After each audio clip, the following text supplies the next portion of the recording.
আজকে বৃহস্পতিবার, অম্বুবাচী ছাড়ার পরের দিন দেখো কি ভিড়, প্রচণ্ড ভিড়।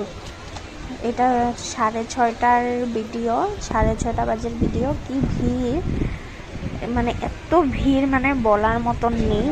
আর মন্দিরের ভিতরে তো আরও ভিড়। দেখো মন্দিরে ঢোকার রাস্তা একদম মানে কি বলবো, আর প্রচণ্ড ভিড়। তো কোনো রকম করে জলদি জলদি করে গেছি, আর এত ভিড়ের মধ্যে তো ভালো করে হাঁটা যাচ্ছে না। চলে যাচ্ছি, প্রচণ্ড ভিড়, মানে ভালো লাগছে মার দর্শন করতে। দেখো এই যে মন্দিরের ভিতরে চলে এসেছি। আজকে বৃহস্পতিবার কি বাইরে থেকে ভিতরে দর্শন করতে পারিনি মার, কেন কি প্রচণ্ড ভিড়। এই ভিড়ের মধ্যে লাইন ধরা সম্ভব না, তার জন্য ওইখানে গিয়ে প্রণাম করে নিয়েছি। তারপর ওদিকে গিয়ে ধূপকাঠি প্রদীপ জ্বালিয়ে নিয়েছি। এত ভিড় মানে কি বলবো।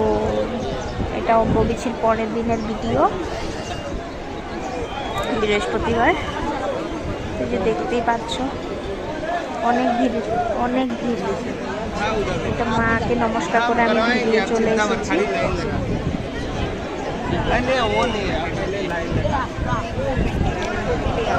ভিড়ের জন্য আর এত গরম, ঘাম ছুটছে পুরা। প্রচন্ড ভিড় আজকে, তো ভিড়ের জন্য ভিতরে যাওয়া যাবে না।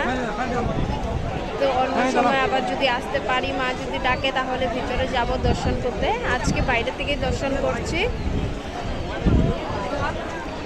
তো অল্প মার সামনের গেটটা উঠাইতে পারিনি, এত ভিড়। তো পিছনের গেটটা উঠিয়ে নিয়েছি অল্প। দেখো কি সুন্দর করে সাজিয়েছে, ভালো লাগছে।